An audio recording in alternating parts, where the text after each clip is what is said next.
Hi folks, welcome to Lucky Wit Heather Gin Club and to our virtual tasting this Saturday evening on the 27th of March. My name is Jamie and I am the owner of Lucky Wit Heather Gin Club, as well as various other things.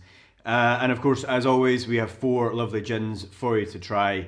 Our featured 4 gins that we'll be tasting this evening, as well as speaking to the people behind the gins. So welcome back, of course, to our lovely subscribers and to those who are joining us for a second or third time. It's really lovely to have you back, and a big warm welcome to everyone who's joining us for the first time. Hopefully not be the last.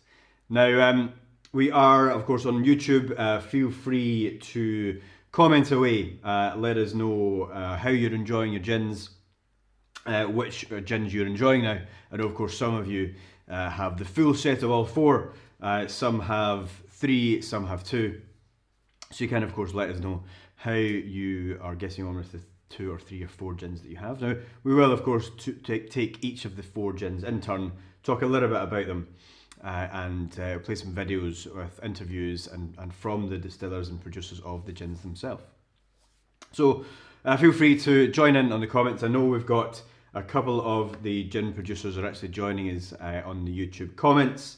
So if you want to get involved and have that kind of level of interaction, speak directly to them. They will be there to answer your questions, so feel free to stick them in the chat box, and we'll do our best between us all to get your answers that you require. But just a quick run through of exactly how we're going to work this over the next hour, just for those who are new to the Gin Club. We have, of course, 4 lovely gins for you to try. We're going to try each of them in turn. We'll take each of them, I'll introduce the gins, talk a little bit about where they're from, any key botanicals, a little basic information about the gins themselves. We'll show you the bottles on the returning feature, very popular for last month, or bottle cam. We will then introduce introduce one of the mixers that we have in your box, if you have, of course, the mixers and cocktails pack. And then once you've got a drink in your hand, we will then play a little video of an interview or a video that the producers have made, just kind of giving you a little bit of insight in behind the gins themselves. It's always nice to hear from the folks who are actually involved in creating it, which is great. As I said, we'll answer any questions that you have as we go along. Now, one thing before we get started actually on the actual gin tastings is that, well, of course, as if anyone's been on one of my tastings before, I'm a big fan of giving you the opportunity to experiment with different mixers or different garnishes or different recommended serves, or your own perfect serve, I guess. Now, you've got in your packs, if of course you've got the mixers and cocktails pack, you'll have some tonics, I'll give you a list of exactly what we've got and what we're going to be drinking shortly. We've got some cocktails and of course some fresh garnishes. That is important. I am a big fan of giving you multiple different opportunities to experiment with different flavour profiles and experiment with finding your own favourite. So rather than me prescribing certain mixers with certain gins, I like to give you the chance to try them. So feel free, even though I'm going to give a list of what we're going to be drinking shortly, and I will give you certainly what I like, the pairings that I've gone for, simply because I think that's what I like. But feel free to mix and match. If you want to have half of your gin with one mixer and half with another, then go for it and let us know how you get on and let us know what you're drinking. It is really important, I think, for you to make your own mind up, because my opinion on what tastes good may be very different from what you perceive to be good. Of course, if you disagree with what I think is good, then you are objectively wrong, of course. But I still like to give you that opportunity. No, I mean, it's a very subjective thing, as I continue the time. But just so that we do have something to show and something, just a little bit of flow for the evening, we are going to be tasting each of these in turn. And I'm just popping up on the screen just now the list and order that we're going to be drinking these in, so you can put them, if you want to follow a kind of prescribed route, you can choose to have these.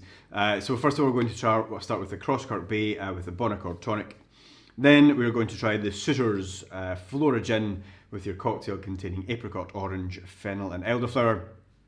Arbikie and Nadar next with a cocktail containing rhubarb, apple, celery bitters. and finally ending with the Drookit Piper and Ginger Ale. These are merely suggestions. Feel free to ignore them completely and pick your own or follow along as we're having them.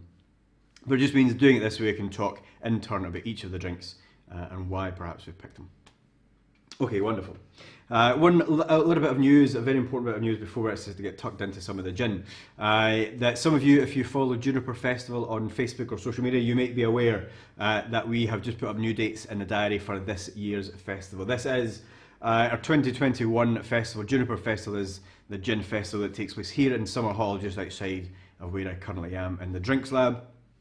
It's the festival that I organise. Of course, last year we had to postpone or cancel, I should say, because of COVID. We are bringing it back to the 1st to the 3rd of October of this year. Now, we've been a little bit careful with our tickets because the last thing we want is obviously a few months down the line, something happening that we have to cancel the festival and then have to worry about what happens to those tickets. So instead of selling full price tickets at the moment, we have ticket deposits on sale for just £5. That £5 gets you access or gets you first chance to buy tickets for the festival, which will be £20. Which then gives you access to the festival itself with 30 plus exhibitors, with masterclasses and talks and sampling and cocktails and all the wonderful things that you've come to know and love from Juniper Festival. As of course Scotland's very first and original gin festival, started back in 2014. So I'll give you a little bit more information and just reiterate that at the end of the session, once you've had 4 gins, and you can go on your phone or laptop and buy a ticket deposit.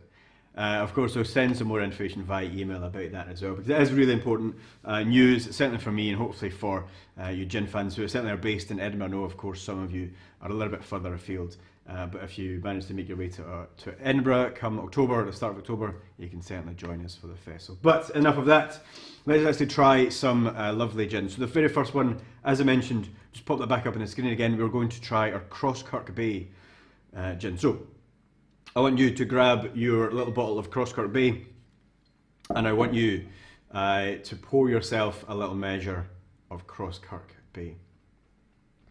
I'm just going to pop that on bottle cam, and here we have our very first gin of the evening. A little bit closer for you.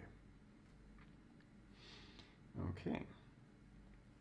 So this is the product of North Point Distillery up in Caithness. My co-founder is Stuart and Alex, and the lovely Laura, who has done a video for us. The three of them are responsible for the company and not only the gin, but initially I got in touch with Alex because of their rum, which actually is featured on the shelf behind me here.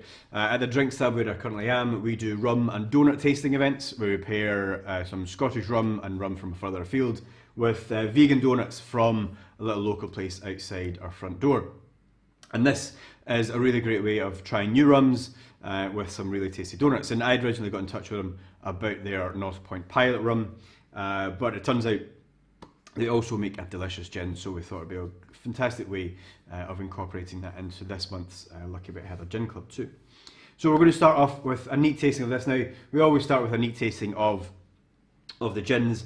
Now, you may not be familiar with, certainly if you're new to the Lucky Bit Heather Gin Club, you may not be familiar with drinking neat gins. I can almost hear the laughter from all the way here. You're all, of course, experienced gin drinkers by now. You'll have drank neat gin at some point in your gin career. But we are going to talk through this, so we'll do a very quick kind of tasting process for all of them, just to try and get the most out of it. Let us know what you're getting from the gins. Let us know if you're enjoying the aroma, enjoying the taste. So we'll just give this a smell. And hopefully as you smell that, the first thing certainly that I experience is that nice, lovely, big pine forest aroma. Now that pine forest, we tend to find it, certainly I described that, the flavour and aroma of juniper certainly has that pine aroma, that lovely kind of almost woody, very aromatic, slightly oily in the texture. But this is amplified by one of the key botanicals in Crosskirk Bay gin, and that's Scots pine. Scots pine, in fact, this particular Scots pine came from the family Christmas tree that was planted in the back garden in 1993. I love that image of them picking at the needles and distilling it into this lovely gin. So certainly on the nose, that lovely big hit of pine and juniper. Underneath that, a little bit more of the citrus, a little bit of lemon, and those lovely floral characteristics as well.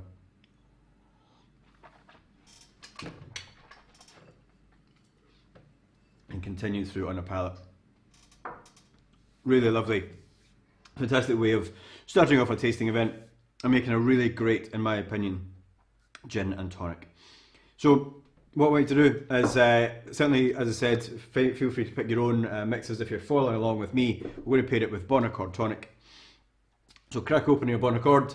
This is a Edinburgh-based company. This, you might be, anyone from Scotland might be familiar with the brand name Bon Accord. This was an old company that used to sell soft drinks off the back of their electric vans, but the company then went under. It was then resurrected by family members and restarted not too long ago. An Edinburgh-based company. They make lovely tonics and sodas. We've had, in fact, our salted grapefruit soda in the past, and a rhubarb soda over a Christmas period as well. Make a lot of lovely drinks, so definitely worth checking out. So pour yourself lovely gin and tonic. Pick whatever garnish you want. Go nuts if you want to try something like papaya, or if you want to play it safe with lemon or lime, go for it. While you are enjoying that and sipping on your gin and tonic, I'm going to play a little video from the folks at North Point Distillery to tell you a little bit more of behind the scenes making gin. Hi everyone, I hope you're all having a fantastic weekend so far. My name's Laura Mackenzie, and tonight I'm going to speak to you about North Point Distillery and our Crosskirk Bay gin. So tonight I'm standing in front of our copper pot still, which is the first of its kind for both design and name. So traditionally, every single still in the world is named after a lady, but ours is a lot more special and exciting, and is called Sandy Stroma. So Sandy means man's defender, which is very fitting, as we're actually predominantly a rum distillery. So that's making we actually make North Point Pilot rum, and the North Point Pilots were defending men and ships who approached the Pentland Firth. But also, on a more personal level, our two co-founders are Struan and Alex. And Alex's mum was called Sandy, and Struan's dad is also known as Sandy, so it seems the name was meant to be, but at least that's what their parents thought. So the next part is Stroma, which is an island off Caithness, where we are located. So it used to be home for fishermen, crofters, and yes, the pilots.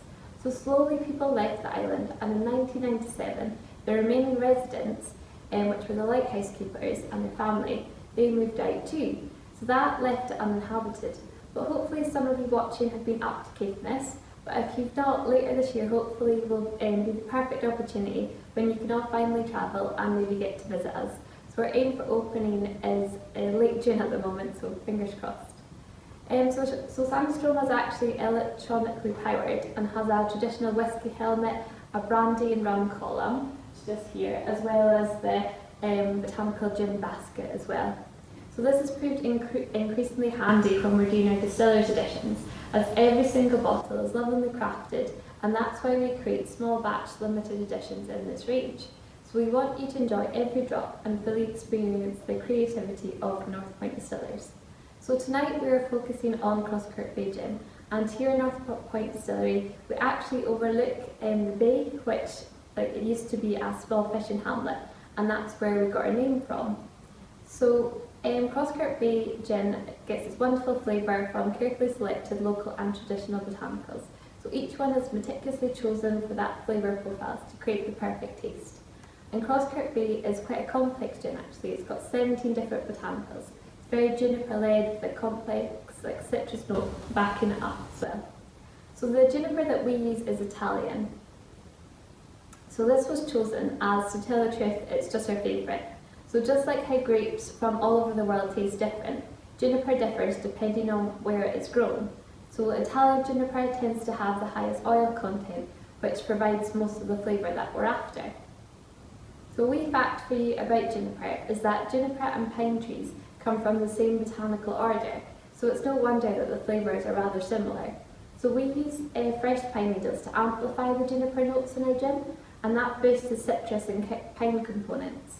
So the pine that we use is incredibly local, as those of you who already have the Crosskirk Bay gin bottle will know, with the touch from the back here, the pine needles in this gin were taken from the back garden of our co-founder Struan's family home.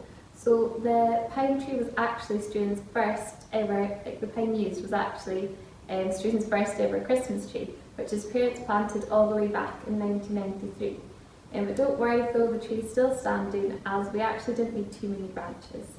So I hope you're all loving the Crosskirk Bay gin so far.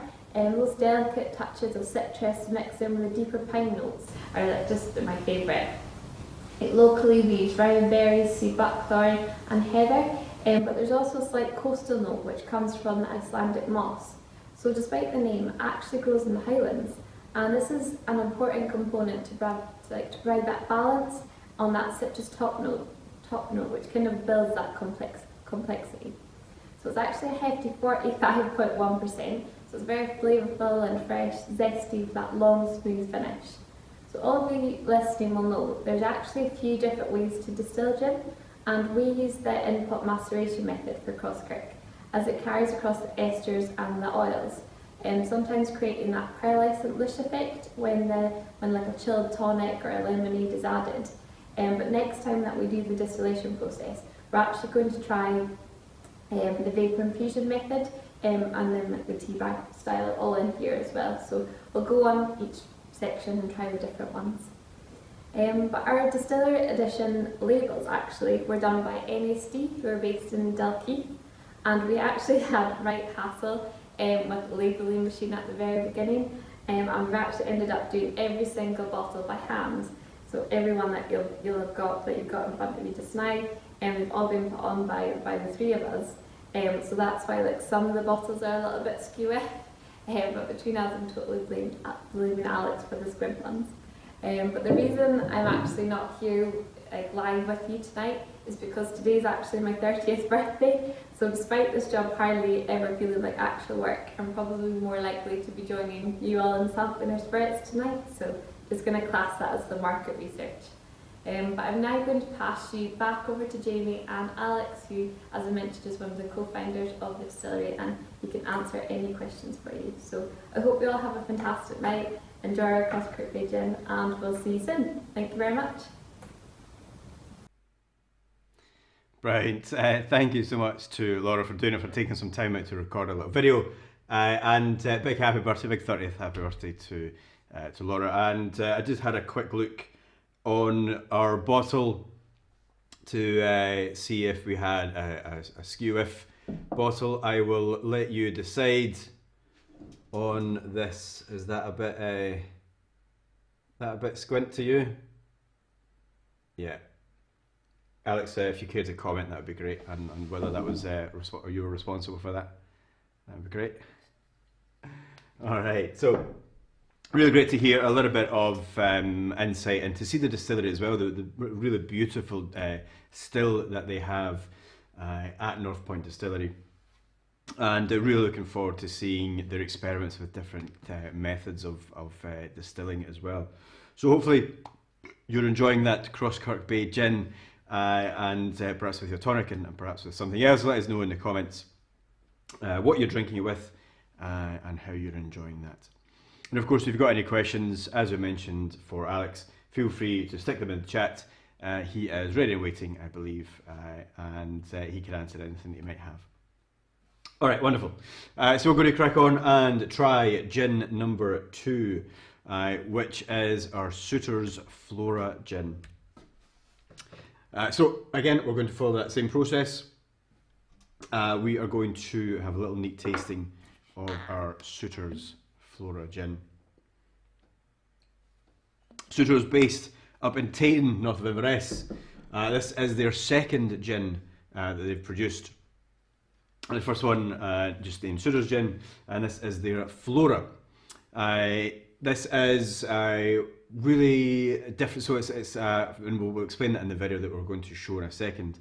But all the botanicals used in Flora are all hand foraged from the local area up in the Highlands. So it is a wonderful feat of achievement, and as well as that, it is distilled from scratch and created from scratch, from grain to glass, or from seed to glass, I believe is the term that they like to use. Now, feel free to, as I said, give this a little smell, a little taste, and let us know what you think of the Sutors gin. Certainly,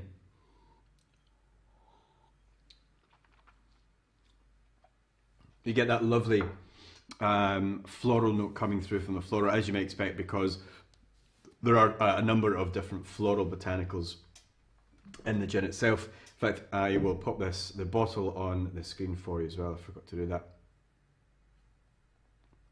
Here is bottle cam.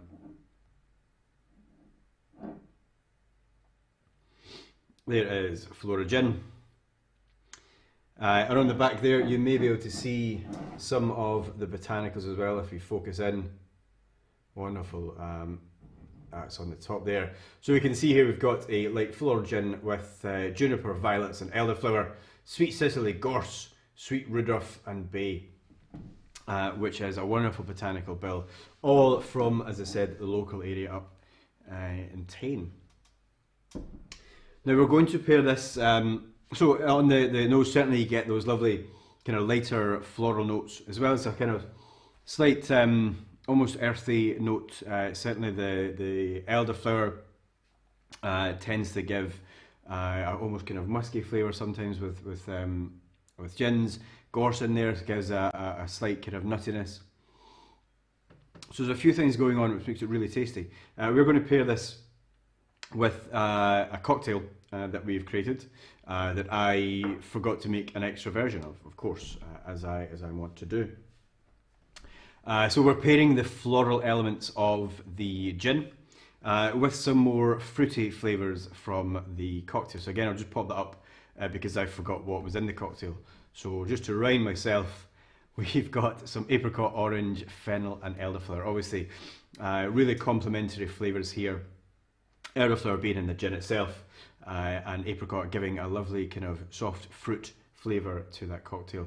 This contains elderflower cocktail, elderflower tonic, sorry. So be wary of shaking this up too much; it might explode everywhere. But in here we've got some apricot jam, some orange liqueur, some fennel bitters, really concentrated fennel flavour to give a slight, again, that slight almost earthy and aniseed to bring it more of the sweet Sicily from the gin, and an elderflower tonic to give a lovely light sparkle to it. And again, feel free to experiment with the different garnishes that you have in your pack there. But we are going to learn a little bit more about Sutors. I sat down with Stuart, the founder of Sutors Gin, to discuss the gin itself. So I'll play a little video for you now. All right, welcome Stuart. Thank you very much for joining us and for giving your time and to tell us a little bit more about Sutors and your gin. So tell us a little bit about Sutors and how the gin was actually created to begin with. Well, we initially I wanted to make a birthday present for my partner, Claire. So I did all this in my neighbour's garage, who's now my business partner, and we created a gin that we thought was good, and then we just sort of said, why don't we learn what we need to know and build a business, and then. But we also sat there and thought, but if we're bringing something into the marketplace, there was already, it was less crowded 5 years ago when we started this off, but there was still quite a lot of people just coming in and rectifying spirit and making their own, gin. So we thought we would do something a little bit different, and we'd create the whole thing from beginning to end. So we make our own spirit from local barley, and then we forage all the botanicals in the Highlands. Yeah, that's it. So it's obviously very interesting, but we're going to come to that, and it sets it apart from most gins, of course, on the market. You've described Sutors as seed to spirit, which I quite like. Now, can you tell us a little bit of what that means to you and why you chose to go down that route to begin with? We just wanted to, we wanted to control the whole process, but we also wanted to, create something a little bit different in the marketplace, and also, but there's always stories, there's always things about provenance and about how what is Scottish and what is the fact do you still make a Scottish gin if your spirit comes from Hull, and what makes it Scottish? Is it the point where you actually just distill the gin and then everything else can come from Mars or wherever? So we just wanted to create an authentic product that was wholly about where we lived, you know, and so everything comes from within the Highlands. Yeah, it's fantastic. I guess it's important to note for anyone watching that isn't fully aware that Sutors is different from most other gins in that they will control that whole process, and from the raw ingredient right up to bottling it, rather than purchasing or buying in a neutral spirit and then redistilling with botanicals. And also you mentioned all your botanicals come from that local area, so really getting a feel from or for the area that you are based in, up in of course in Tain. So the botanicals being foraged, tell us a little bit about how that works for you. How do you select your botanicals? Do you go out yourself? Do you have a team? Is this a kind of year-long process? What does that look like for you guys? We do have a forager who's very good, and sometimes comes to us with interesting, botanicals. Generally, though, well, we've only done 2 gins. I mean, the first one we did years ago, and then, and how we did that was we created a gin using normal botanicals and then tried to find replacements within the landscape. Flora, on the other hand, I've got a field outside my house which grows a lot of violets, a lot of little, heartsease and things like that. And so we wanted to create something that sort of showed off some of the flowers in the Highlands, Sure. And so then it was about finding things that complemented the violet sort of elderflower pairing, and then build it from there. I mean, there are things that we can't we can't get, like black pepper. We can't use like grains of paradise and things like that, which obviously makes spice elements slightly more difficult. Although we do use sweet gale, which has a sort of a peppery finish to it. So am I getting this right, that every single one of your botanicals are foraged? Do you get anything in to complement those? Yeah, it's fantastic. So, no. And how do you, I guess a big question regarding that is, how do you ensure sustainability when you're foraging ingredients, especially obviously when making stuff to scale?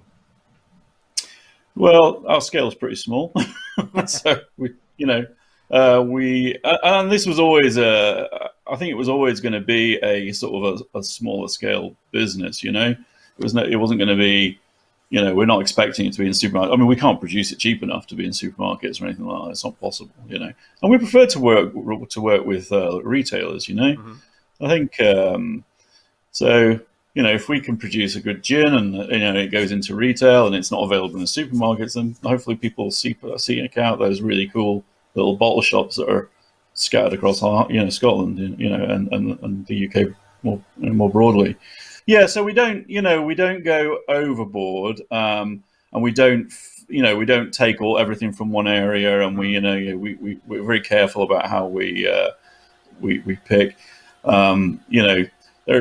We do cheat a little bit in that we've got rosemary and bay in our normal gin, which is foraged from my garden. That's so foraging, because they're not native. They aren't native plants, but everything that's in Flora is native to the Highlands. That's wonderful. And also, so on the live tasting, we've done a little tasting of that, and we'll discuss the flavours. So hopefully everyone watching is enjoying. Flora can pick out some of those flavours. But what about the actually enjoying? So obviously we've got a cocktail that we're pairing tonight with it. But I always like to find out from the people who are making it. So obviously we've got the recommended serve, some apple or some lemon. But is there any other ways that you like to enjoy that gin? I've been told that by one of my avid customers that the orange goes very well in it.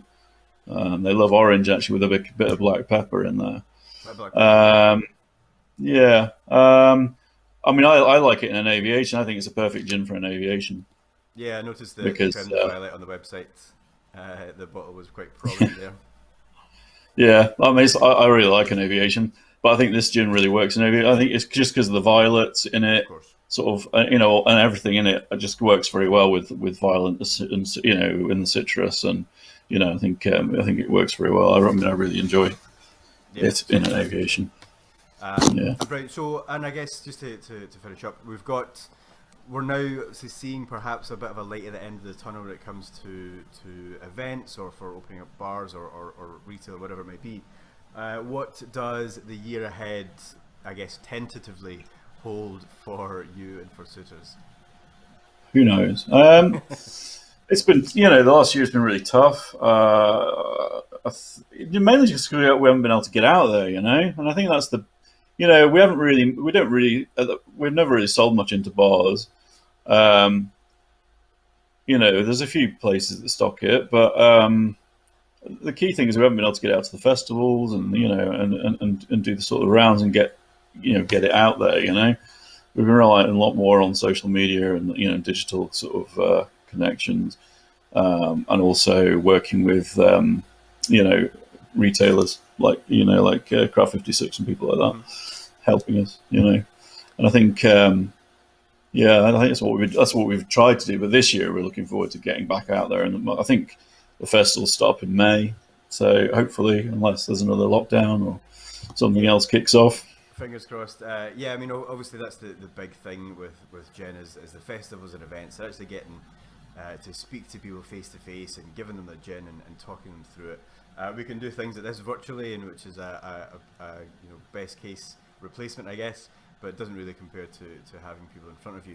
And we've got our festival, Juniper Festival, coming up in October as well, so we can chat more about that later as well. Yeah, no, we'd be very excited about coming down to see you guys in October. Fantastic. And where can we find out a little bit more about Sutors then, if people are interested in buying a bottle? Website, social media, sutorsgin.com, or our social media channels. There's also quite a good bit on us at the Gin Cooperative as well. Yeah, fantastic resource. I'm sure many of you watching will be familiar with Gin Cooperative. Do check out the website. It's a wealth of information about Scottish gin. But we'll stick some links up on the stream, and we'll email everything out to folks afterwards. Brilliant. Well, thank you very much for your time, Stuart. I really appreciate it. No worries. Enjoy the rest of your day, my friend. Cheers. You too. Bye.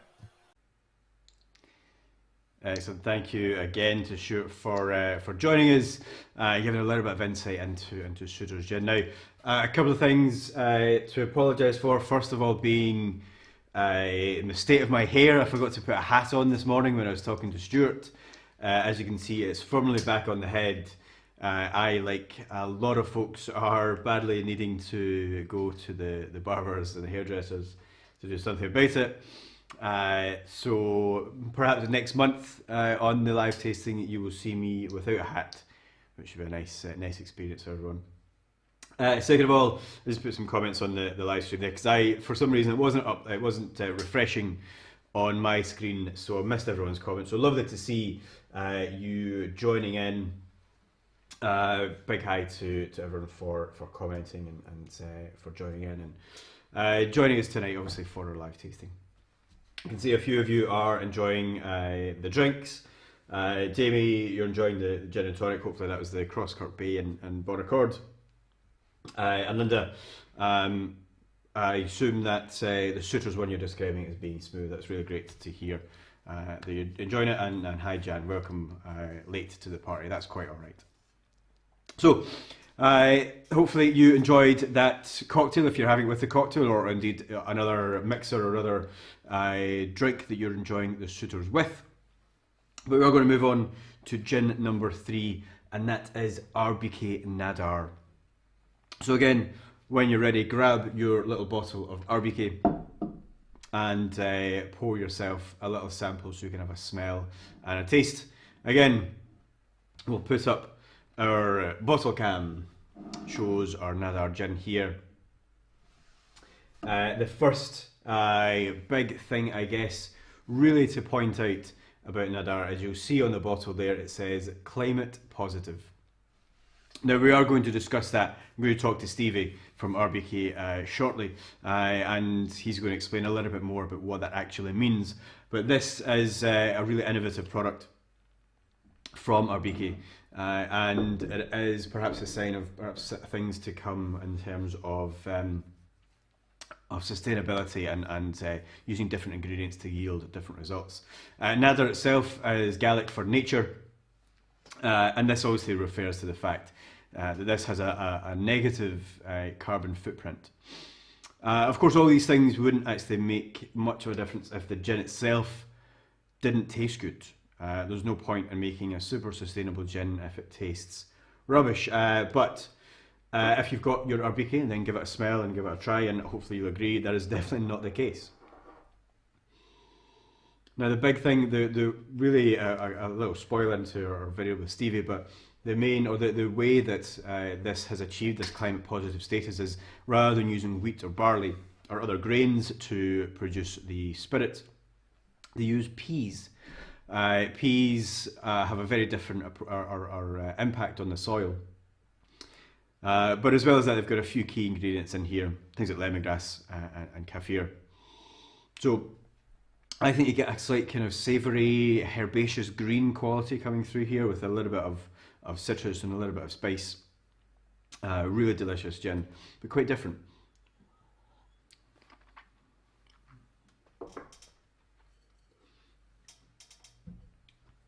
So give it a little try, tell us what you think.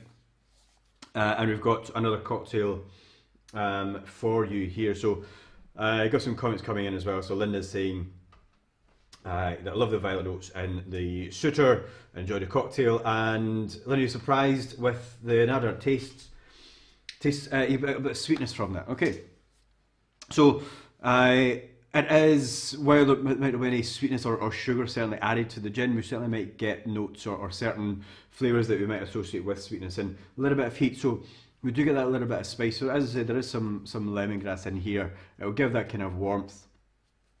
We are talking 43%, so a decent amount of alcohol in there too. But really lovely, really tasty. Still got a lot of complexity going on there. Again, we've got a cocktail for your Arbikie Nadar, and this one contains forced rhubarb, apple and celery bitters. This is forced rhubarb, so this is actually something I only discovered this year, just a couple of months ago. The rhubarb is grown over the winter in Yorkshire, and it's essentially tricked into thinking that it is spring. They grow indoors, and using candlelight they force the rhubarb to grow in the dark, and it creates a slightly different flavour, with a sweeter flavour from the rhubarb. So we've got some of that, we've chopped up and cooked it into syrup. There's going to be a video of how to make the rhubarb syrup coming up on our YouTube channel shortly, and over at Summerhall Drinks Lab as well.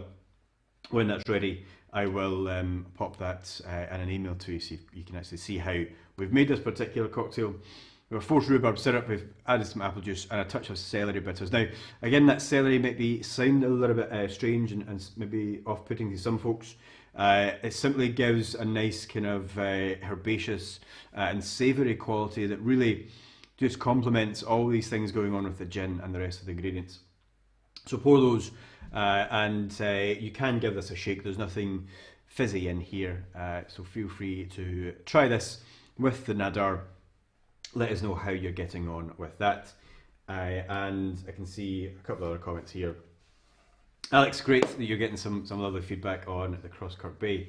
And Jan is trying the Sutor with the cocktail. It brings out the Flora notes. Hopefully, yes, that was of course the idea behind that. Sharon, yes, you just have to get the full box next time. There's no two ways about that. I know it was a difficult choice for me between the four gins, but next time. And we're also, something I'll reiterate at the end, but we are going to give the opportunity, if anyone wants to purchase previous boxes, or maybe wants to gift these gins to a friend, all these recordings of the live stream itself, and also of all the individual videos that we're showing, will be available on our website that folks can then rewatch at a later date, or share with friends if they've got the box of gins too. But thank you, Jamie, for the nice words about the Nadar cocktail. Tremendous.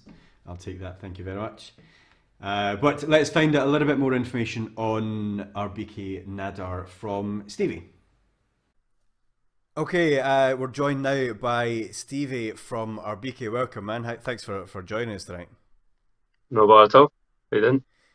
Yeah, really good, thank you, really good. So tell us a little bit about, obviously we're pals, but tell everyone who's watching a little bit about yourself and what it is you do at Arbikie. Cool, yeah. Hello, I am my name's Stevie. I am the UK brand ambassador sales manager for Arbikie Distillery. Been working in hospitality for kind of 6 or 7 years. Most recently at the Voodoo Rooms in Edinburgh, and then I've been with Arbikie now for this will be my third, coming up for 4 years. And well, into my third year of working with Arbikie now. Originally part time, and then I was East Coast, and now I'm whole UK and bits of Europe as well. So, bit of a Taking over, terrifying yeah. jump, but exactly. Yeah, I didn't realise you'd Single-handedly been that driving the long company. since. Yeah, I didn't realise you'd been there for Yeah, that long, actually. yeah. So, like I say, it was a year just doing Leith, and then I was Aberdeen to Newcastle full time, and then yeah, took over a year doing the whole UK now. So terrifying. Well, thanks for joining us, man, and obviously we're here to talk about Nadar. So we've done a little bit of a tasting already with the folks. We want to just get a little bit more information about the gin and about the distillery and a little bit of the ethos behind the brand. So obviously the big talking point with Nadar is the fact that it is climate positive, the world's first climate positive gin. So can you tell us a little bit about what that means and how you've managed to achieve that in layman's terms that I can understand? Layman terms is definitely what I excel at. So we sustainability has always been kind of at the heart of what we do. Obviously, because we come from the family comes from a farming background, so they're all about looking after the earth that everything comes from, making sure that everything you can use it again. Really into rather than like foraging, they're into growing things and being able to kind of reuse them. So the Nadar gin is actually Kirsty, our master distiller's PhD. PhD. So she did a PhD into the effects of using legumes to create alcohol. And what she basically found was that peas are really, really good for creating alcohol because they are nitrogen fixing. So the rest of our spirits are made from potatoes, wheat, and barley, but they're actually really, really take a lot of toll on the soil. So potatoes and wheat use up a lot of nitrogen essentially. So once you've planted potatoes, planted wheat, you then have to plant something to clean the soil. So we traditionally used oilseed. And then once the soil's been kind of cleaned, then you can plant something else. But what Kirsty discovered is that by a process called intercropping, so basically what she's done is planted peas alongside everything else, and they then produce enough nitrogen to grow themselves, to grow the potatoes and the wheat, and to keep the soil clean as well. So that means that we're removing a farming process by not having to clean the soil. We're removing the use of fertilizers as well, because it's basically a natural fertilizer. And then by doing that, we allow ourselves to reduce the carbon footprint of the farm by 1.54 kilos per bottle of CO2. So that actually is what makes it climate positive. And that's a net reduction as well. So that includes like bottling, distilling, transport, everything. So the actual reduction kind of before you take all that into account must be monumental, but I don't have those figures at the minute. But yeah, fair. So that's for the whole life cycle of the gin, which is incredible, and it's such a game changer. Because there's obviously a big push for sustainability within the drinks industry, from what we do, from sending boxes out to folks using the materials that we use, and distilleries using renewable energy perhaps, or reducing plastic in the bottles. But this just seems light years away from all that kind of thing, and being able to harvest or use a raw ingredient that is completely different from everything else is remarkable. So I'm assuming there's other things in the pipeline, or other ways that Arbikie are as you mentioned, obviously their big focus on sustainability, being farmers anyway. But what else can we expect then with this being a kind of game changer? Have we got anything else to look forward to? So a couple of years ago, we put in our first grow tunnel, or kind of polytunnel. It's like a 50-meter grow tunnel. So it's always been one of our things is using the botanicals on the farm and doing everything from scratch. That's you can go back and be like, we don't use any grain neutral spirit. We make our own base spirit. So with those kind of grow tunnels, we've got some wild stuff growing in there. No one's told me what we're actually going to do with it, but there's like Okay. there's like sugarcane in there, agave, things like that. Obviously, the last year we released our 1794 rye as well. So we're really kind of focusing on the whiskey, and the next kind of things to come from is at the moment will be our malt. But in terms of gin, we're just really trying to kind of fine tune the Nadar at the moment. But there's going to be some cool stuff coming up as well. I just don't know how much they're allowed to tell me, or I'm allowed to tell anyone else. Yeah, that's fair. That's enough of a tease for us to look forward to, man. That's all good. Nice little tough strap. Brilliant. Yeah, so it's really exciting times for Arbikie and for the spirits industry as well. So really looking forward to seeing what comes of that and where we go forward in terms of sustainability. Thanks, man. What about the juice itself? So I always ask everyone who comes on, it's always important to find out how you personally like to drink this, because as anyone who's listened to any me talking about gin and perfect serves, I like to try and stay away from that idea and or at least give an alternative point of view. So how do you like to drink this particular juice? Yeah, it's a total cop-out answer, and it's my answer to most gin questions, but I honestly think Nadar makes one of the best Negronis I've ever had. A little bit of celery and Creole bitters in there as well. But to be honest, Kirsty will probably batter me, but I've been drinking it with Iron Brew lately as well, and it's actually been class. Because you got that like kaffir lime, a little bit of spice to it. A wee bit of Iron Brew is lovely with it. So okay. Either a Negroni really classy or a skinny gin and Iron Brew. That's my level. The schemy serve, yeah, okay. Yeah, exactly. Well, yeah, I mean, I did ask for an alternative serve, so that's as alternative as you get. I think we've actually had a couple of people mention Iron Brew as a recommended, or not a recommended, but a good accompaniment to gin. So it's probably one of those really underrated ingredients. Yeah, I mean, well, it's basically got the same quinine in it as tonic, so that's where you get the same kind of flavour from it. We do have some of our subscribers are from south of the border. So if you have not tried Iron Brew, in fact, Stevie, how would you describe the flavour of Iron Brew? Here's a question for you. Girders. So it's advertised, for anyone who doesn't know, it's advertised of being made from girders, and that was a big advertising campaign a long time ago. But is this kind of weird, undescribable flavour that is just Iron Brew? So if you've never tried it, dry, seek out a bottle. Dry, sweet, and bitter all in one go. Brilliant. And what else then does the year have in store for you? Obviously, we're now with the latest announcement since the last month's live tasting. We've had a little bit more kind of good news. So I'm assuming there's some things in motion then for Arbikie for the coming year. Yeah. So obviously it's been a pretty tough year for the drinks industry, especially the on-trade. So we've got a few things. Just kind of catching up with some bars and things like that we haven't been able to do things with lately. We are doing some good. We're hopefully going to be doing some good stuff with COP26 coming up as well, along the kind of the Nadar lines. Also, we'll obviously be at Juniper as well, and we're just going to be catching up some cool events, and nothing really kind of massively set in stone at the moment, because obviously everything is still that little bit up in the air, but just looking back to getting some cool takeovers and getting some cool nights going. Nice one, man. Yeah, looking forward to it. And I'm sure I would have mentioned on the live stream already that about Juniper Festival being at the start of October, and obviously you'll hopefully be able to see Arbikie there. And any cool bars in Glasgow you'd recommend folks go to? There's a cool little wine bar just opened up in Partick. So there's some cool new bars opening up, but especially Flora down on Dumbarton Road. I think you should go and check them out. Nadar Gin Negronis are the house Negroni as well. So perfect. Excellent. Thanks, David, mate. And I'll see you later on. All right. Thanks very much. Cheers. Bye. Thanks.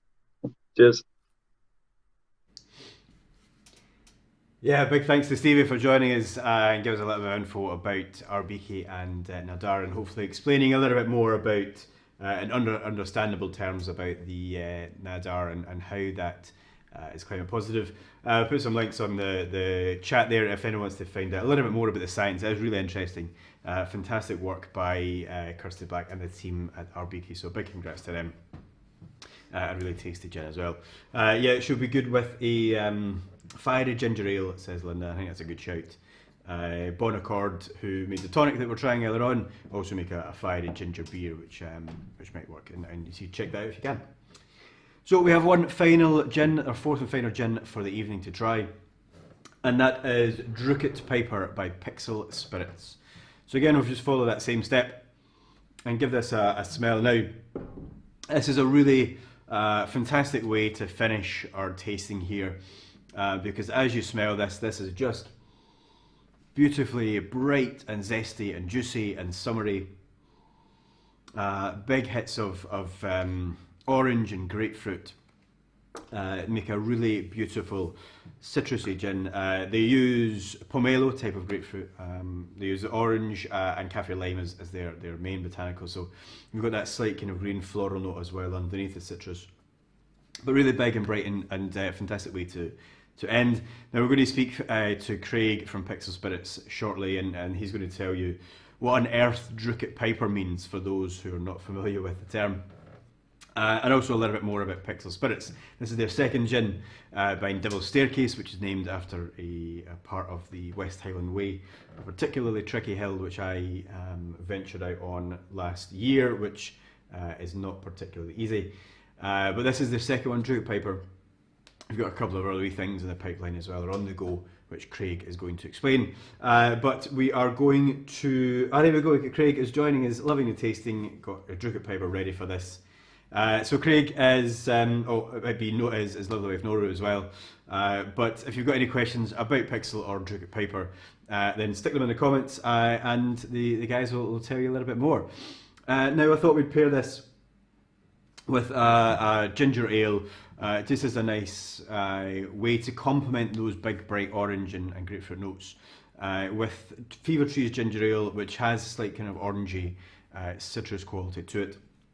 Now again, you've got a few choices when it comes to garnishes. Things like rosemary would work particularly well. I think I'm a big fan of that rosemary and ginger pairing and citrus as well. You've got, of course, lime as a classic accompaniment to ginger ale as well. Have a little go and see what you think of the Drookit Piper and pair it with ginger ale, or indeed pair it with anything else that you think might work. Or if you've got your own tonics or mixes at home, then give it a little bash, a little sip and eat, and try it with your ginger ale. And we're going to hear a little bit more from Craig. He's going to teach us some more about Pixel Spirits. So thanks for joining us, Craig. It's really nice to see you again, my friend. How you been? I've been, quite good. Been continuing to make gin, and we're starting to see the first kind of blossoms appearing up here in the West Highlands, and so it's magical time of year. Glad to hear, my friend. I think so. We've got a few questions for you, obviously, to learn a little bit more about Pixel Spirits and about Drookit Piper. And obviously, you're there at the distillery at the gin school just now, which is great. But there's one very important question I think that we need to get out of the way before we tackle anything else. We do have a few folks from south of the border who may not be familiar with the term Drookit. Can you please explain to us what Drookit means and what inspired the name Drookit Piper? Yeah, absolutely. Well, so Drookit is basically the Scots word for extremely wet or drenched. And being where we are between all the mountains up in the West Highlands of Scotland, year round we get more than our fair share of rain. And so when we were coming up with the name, my wife and I, who run Pixel Spirits, we don't like to take ourselves too seriously. And so more often than not, when we're choosing names or ideas for our products, it'll be, like in a beer garden on a nice sunny day somewhere, just brainstorming ideas. And we were trying to think, what would be kind of symbolic of Scottish summertime. And we certainly don't always get the weather we'd like here, as I mentioned. And so we thought, well, a soaking wet piper would be the ultimate Scottish summertime symbolic image. And so from there, what we decided to do was we took it to our friend and illustrator Ian McIntosh, who kind of made the piper himself come to life. And from then on in, it was just designing the recipe that we wanted to go for. Yeah, and what a delicious gin it is, and we've already would have had a little sample of it, and folks will be enjoying it just now. But so tell us a little bit about Pixel, about the company, about you and your lovely wife, and how you got started making gin. Yeah, so well, it all kind of started. We've been living and working in hospitality in Edinburgh for many years, and we kind of wanted to do something for ourselves. So back in 2013, we found a little hotel, bar and restaurant in the West Highlands of Scotland, and we decided to go all in and buy that with a lot of help from the bank. And so yeah, one thing that we looked to improve right from the start was basically the food and drink offering. The property itself, it had been on the market for about 7 years, so there was quite a lot to do in terms of other things that were kind of bigger in budget. But we knew we could make a big difference with, in particular, our bar. So at that time, we were starting to see quite a lot of the kind of first Scottish craft distilleries emerging on the market. And we thought, well, being gin lovers, we'd love to have our own gin for our very own bar. And so we started asking around, trying to find somebody who could make it in kind of small enough quantities that we could stock it and also sell it. And at that stage, we were kind of not getting anywhere. So after a bit of time, we started researching how we could actually just do it ourselves. So we were very fortunate that behind the hotel were these former farm buildings, 2 of which we converted into our little craft distillery. We hoped the process would take in the region of about a year. In the end, it took almost 2, mostly because it was myself, a couple of the members of the hotel team, as well as some friends and family just helping out, before we brought in a qualified electrician to make sure we don't explode, which is always quite important.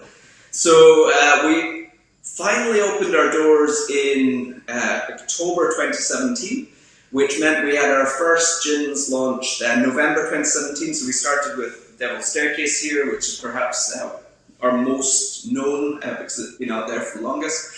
And yeah, we basically just started with a vision of wanting something for our own bar, and things just began to grow and arms and legs shooting off everywhere. Especially locally at first, to local bars, restaurants, hotels who wanted to stock us, and then gradually kind of further afield. So it's been a bit of a kind of whirlwind journey, but one that we've loved a lot.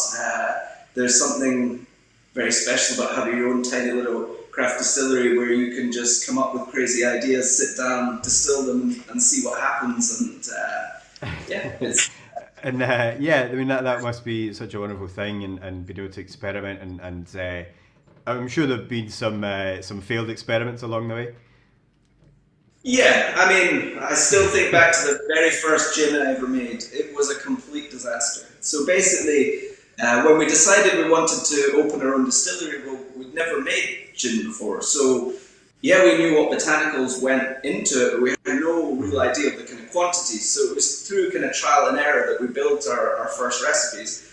And the first one I did, I bought kind of the botanicals that I wanted to feature, more along the lines of a kind of London dry classic style, and I threw them into the still, and the distilled, and what came off the other end was basically like Sambuca, because I had no concept at that stage. So looking back, I should have, as to the strength of, like star anise or fennel or these kind of botanicals that can just overpower everything so quickly. Yeah, pretty strong ingredients. So yeah, a lot of trial and error and experimentation, but that's half the fun. Yeah, absolutely, and I think it's quite interesting to see how distillers approach that initial process. Whether they just go gung-ho and just trial and error and throw some things in and see what sticks, and then gradually over time they'll figure it out, or going along the route of contract distilling and then learning along that way. So It's really nice to see, you know, with all the different Scottish gin distilleries we have, all these different processes and that kind of journey that you've taken to get to where you are. Now, obviously, another wonderful part of what the setup you have here is your gin school, where folks can come in and learn a little bit more about their production. So tell us a little bit about that, and obviously closed for the time being, but I know you're looking to hopefully reopen again this summer. Tell us a little bit about what we can expect if we're to visit. So basically, well, we first decided to explore into the world of having a gin school right at just after we'd opened up. Where we are, it's called the outdoor capital of the UK, but as I said, the weather's not so great, so we wanted some indoor activities for people to visit. And so when people come for an afternoon with myself, basically we welcome them at our bar, our kind of spiritual home of our craft distillery, for a little gin and tonic. We then make our way over to the distillery. I take them on a kind of tour of where we distill all our gins, where we do our bottling, our labelling, our wax sealing, everything like that.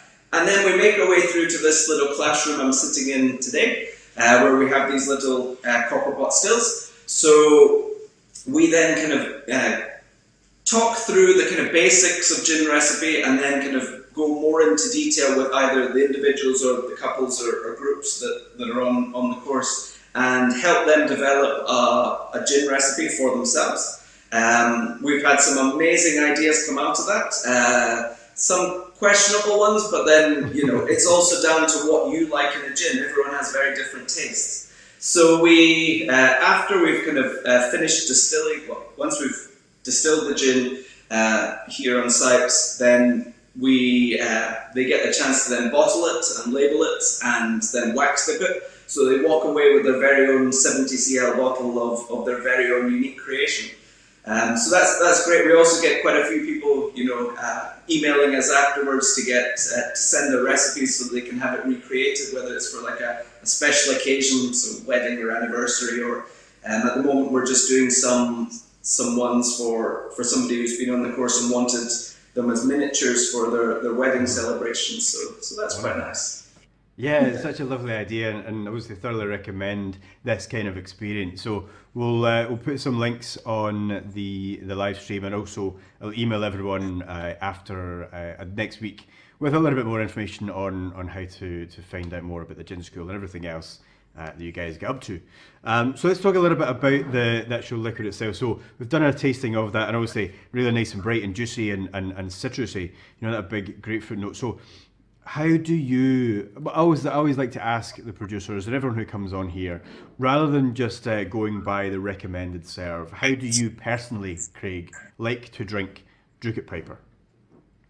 Well, because it's quite a citrusy kind of summery style expression, I like it in quite a light cocktail. So say something like a Hugo, so with a splash of kind of Prosecco, soda, like a little bit of elderflower in there. These kind of things where it can really come to life on a nice kind of shiny hot day, which we hope to see more of soon. So that way, one thing I've been having a lot of fun with as well is just getting a bit of watermelon and either pouring it out or just slicing it up and then just infusing it with gin and eating it. Excellent. So take it on your picnic with you. Your little gin infused Absolutely. watermelon. I mean, the thing is that gin is such a versatile drink that you can do a lot of things, and through trial and error you can come across some amazing ways to serve it. Yeah, and that's always the fun part, is the trial and error, isn't it, of the drinking it. Excellent. That's a brilliant recommendation, gin infused watermelon. And finally, just to wrap things up, Craig, obviously we're seeing a little bit more of the light at the end of the tunnel here. We're hopefully going to be reopening and hosting events such as our Juniper Festival later in the year. Can you tell us, obviously, any tentative, as they may be, plans that you have for the year, and what we can expect to see from Pixel Spirits and yourself in the year? Yeah, well, I mean, we're hoping as soon as we can, whether it's kind of outdoor or hopefully indoor festivals, we'd love to get back to those to be, to meet up with people again and get that on the go.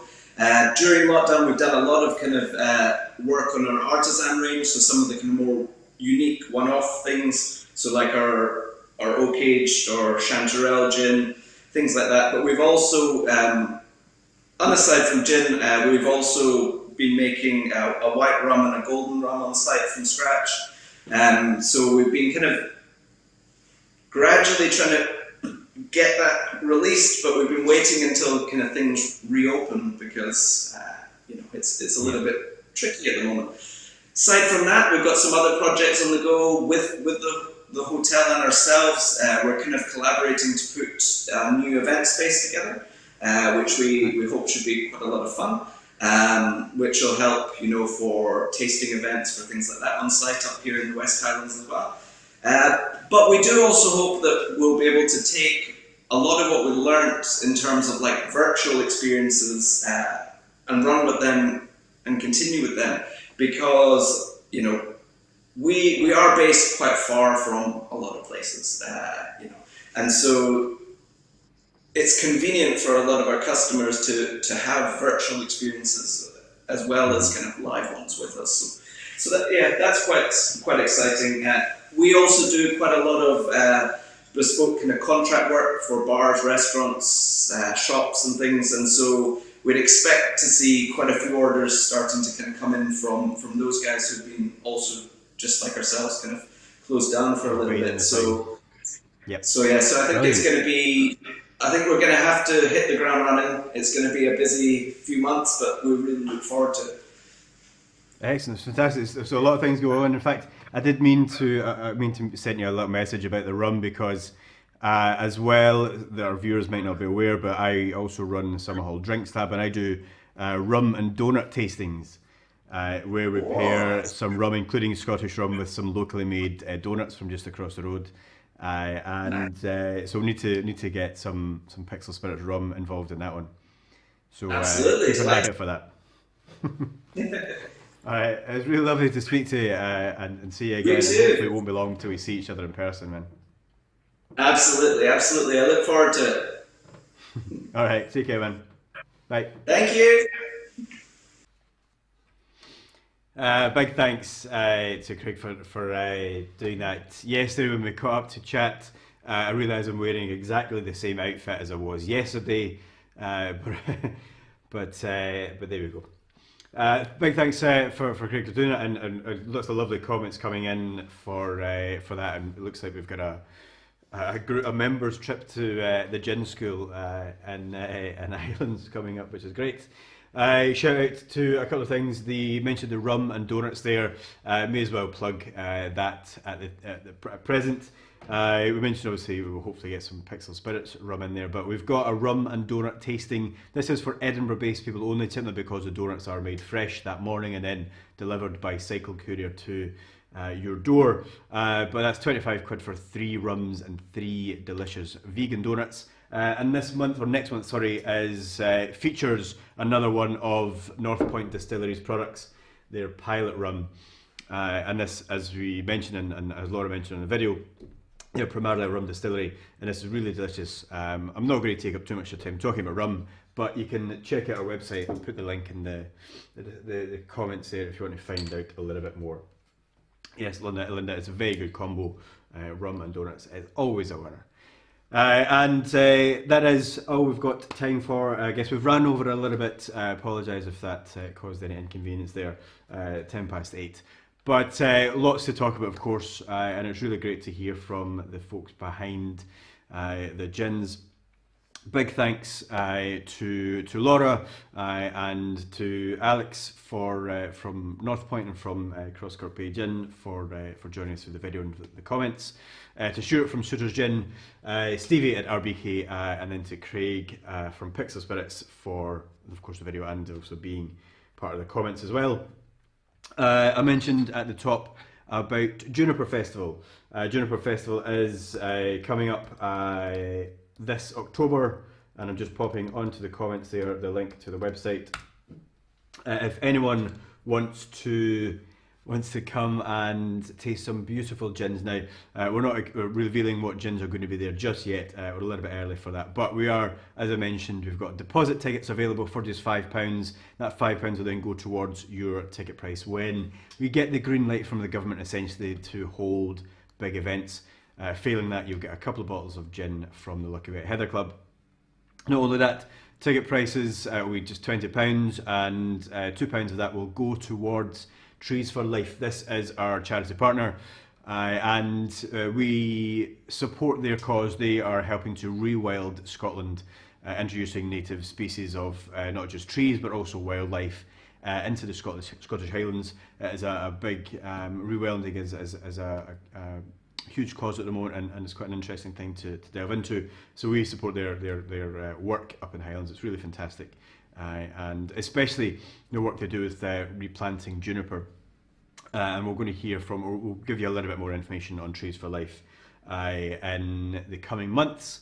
And that kind of ties into, of course, our whole sustainability angle. All the boxes that we send out, all the materials that we use are all recyclable. So please, with your boxes, make sure that everything goes into recycling, or even better, if you can reuse them. So whether that be the boxes themselves, of course they're made from cardboard, but the glass bottles, feel free to obviously clean them out and reuse them for something else, or even better, if you're in the Edinburgh area, you can return them to me either when I am delivering your boxes. I know our good friend Jan, who's our very first subscriber, she's always there greeting me at the door with her previous box to return the bottles so I can reuse them. So big thanks to Jan for that.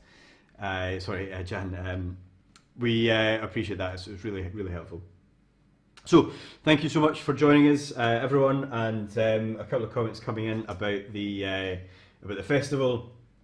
Juniper is coming up, and Linda, not been in years. Karen says it's the first, the best gin festival I've been to.